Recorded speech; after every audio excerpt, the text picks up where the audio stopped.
as a ticket to freedom, but it's not something everyone is afforded. And some in the metro find themselves stuck, driving unlicensed out of necessity. Tonight, our very own Megan Abundis is taking this topic 360 as community leaders search for answers. If you've been behind the wheel just a few times. Got a complete stop. Hold on. Stop. There we go. Or for years, stepping into the driver's seat is a risk we take each and every day. But for some who drove unlicensed, like Yulisa Ariola Campos. I ended up teaching myself how to drive, and I kind of figured, like, you know what, like, I want to do things the right way and get that before. I already had issues. I already had tickets. I already was like, you know, starting off bad. It's proving to be more than just a choice. We'll go 360 on unlicensed drivers and what community leaders call the silent crisis of illegal driving. We talked with the Metro Police Chief whose department encounters unlicensed drivers every day, a municipal judge who sees the illegal driving fines stack up, the many reasons new and experienced drivers drive illegally, police officers who are teaching teens to drive for free, and a program who helps get drivers on the right side of the law. Kansas City, Kansas Chief of Police Carl Oakman knows the unlicensed drivers are out there. It is dangerous because it puts innocent people at risk every day. We have a significant number. Last year, Wyandotte County ticketed 2,800 drivers for driving without a valid license.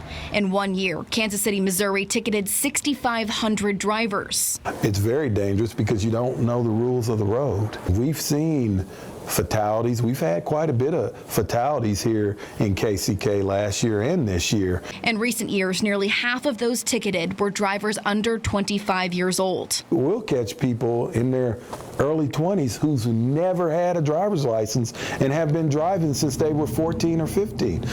Some of it's financial. Those reasons can vary, from access to learning how to drive to keeping and paying for valid documentation, insurance, and tags. The chief acknowledged once you get a ticket, the process is hard to navigate. We've already reached out to some judges explaining really how difficult it is for someone to go through that process. So hopefully we can start changing some things. One of those judges who wants to see change is Martina Peterson. Individuals who cannot afford to drive legally or are getting tickets and don't know what to do with them, think they're doing the right thing and pay for it, and end up getting their licenses suspended. She's working to address issues on the court side and look at preventative education.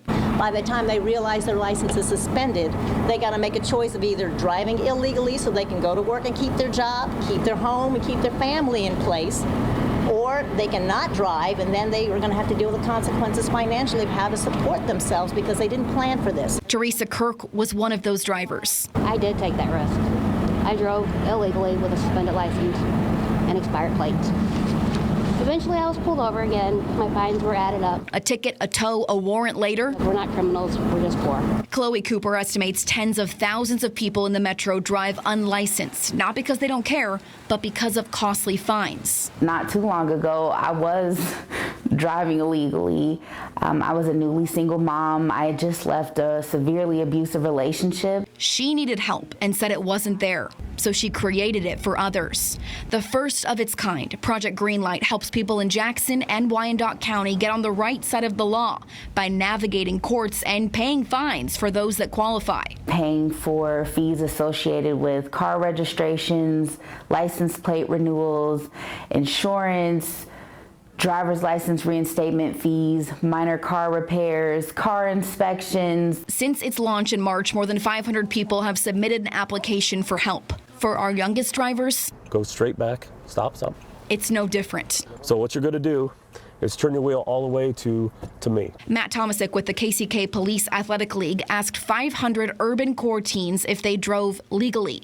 40% of the kids we surveyed were driving currently without a license. They were driving to the store, they were driving to work, they were taking their siblings to school. Kansas Public Schools driver's ed was removed in the 1990s. Now, if you want your permit and license, driver's ed classes range from $450 to $750. Tomasic said their program is the first in the country where officers teach kids how to drive for free.